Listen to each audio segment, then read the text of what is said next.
Latest on the transfer news sanibona bafethu uvanele so I'm back again with indaba za kuBetway Premiership. Amathima amaningi ayathenga engabe yakhe team iyathenga na. So ngizoqala nje ngeindaba bafethu ade ihamba phambili namhlanje. Orlando Pirates i-announce 2 signings. Njoba nje i-announce 2 signings okubani okuDaniel Msendame oqhamuka kuMarumo Gallants benayo futhi omunye umdlali oqhamuka kuMarumo Gallants okuMpho Tshabatsane. Orlando Pirates ke so far isisayine 3 players abaqhamuka kwiMarumo Gallants okuyena uMasindi Namtajela mase kuba uMsendame mase kuba uyena uTshabatsane. Remember ucoach of Orlando Pirates uqhamuka kuyona iMarumo Gallants. So labadlali laba vele uyabazi indlela abadlala ngakhona. I'm sure uyena ovouchile ukuthi Orlando Pirates ihambe iyowashala ama signing lawo. Let's hope ukuthi labadlali bazokwazi bafike Orlando Pirates balethe equality lebo vele bade benayo kwiMarumo Gallants ba-ede laphaya. Kwezinye izindaba eziphumile ke namhlanje bafethu uPuso Disejane. Remember ke lo mjito lo bafethu ube linked with 3 clubs akhona la kwiBetway Premiership okuyiMamelodi Sundowns, kube Kaizer Chiefs mase kube iyona futhi Orlando Pirates.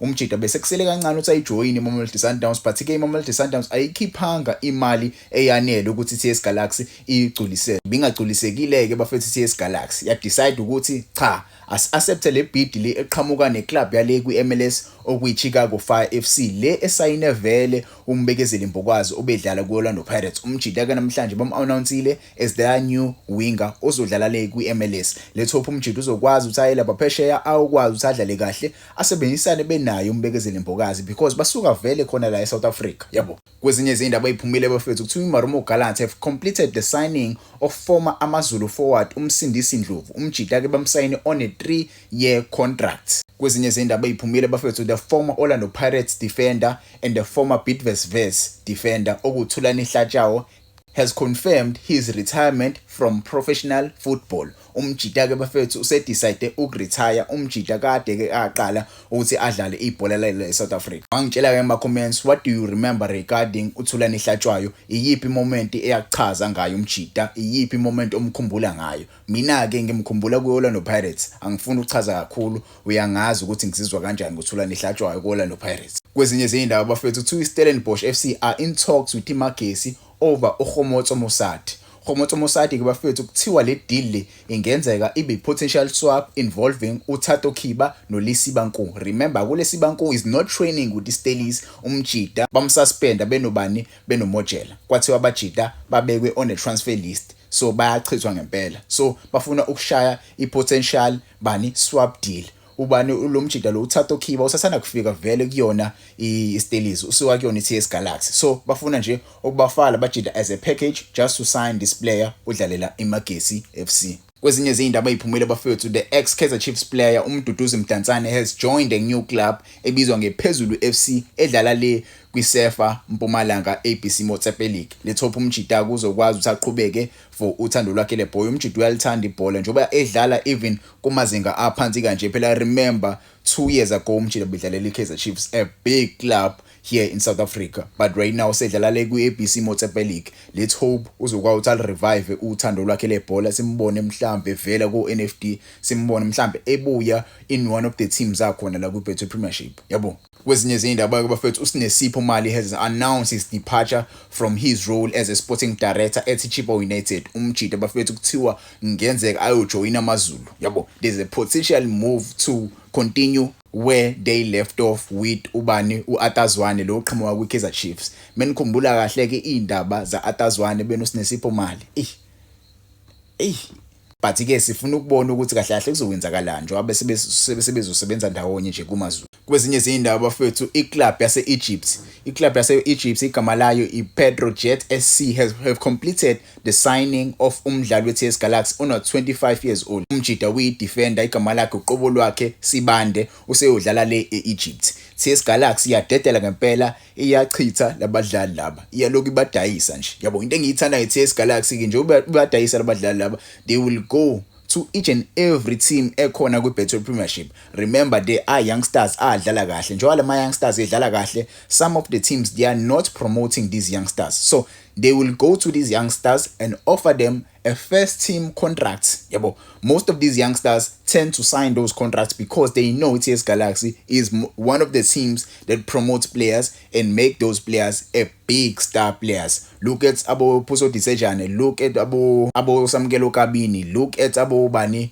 Abo Lumfana lo Satana Ksaynis Mamelodi Sundowns, or Kulumani Damani. Yabo, most of the players that they sell, our players are so ma-DDC teams ama-team akhona la ku-Betway Premiership. So mina indlela beza ngayo ngiyayithanda, kodwa ke akumele kodwa beze mawala bayenze lento mawala because in the long run izobabulala. Yabo, izobabulala kakhulu. Kumele benze sure ukuthi banayo iplan yokuthi bakhona abadlali abazoba basiza, bakhona abadlali abazokwazi ukuthi badlale ngabo. Yabo, abakwazi ukurela kuyintwana kakhulu because it takes 2 seasons. Yabo, even 1 season for intwana means wempu. But it doesn't just happens naturally.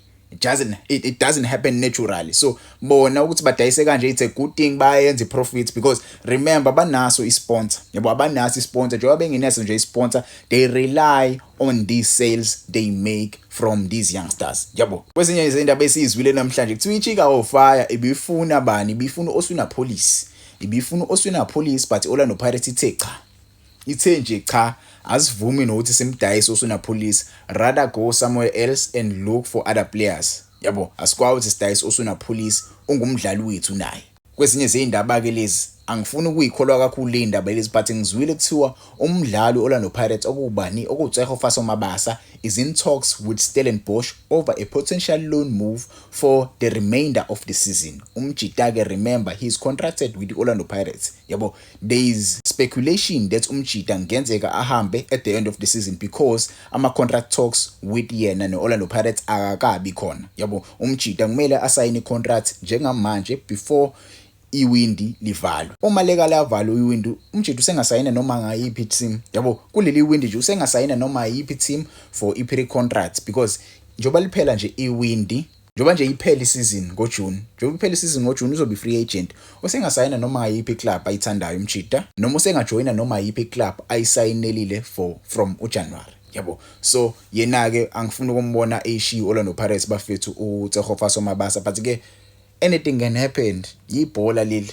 Yibhola leli. The signing of ubani uDe Jong just made izinto zibe uncomfortable for players like Mabasa. There are strikers akhona vele kuOrlando Pirates. I-track njengo Radio Bane, i-track njengo Mbuthuma, uMakgopa bakhona.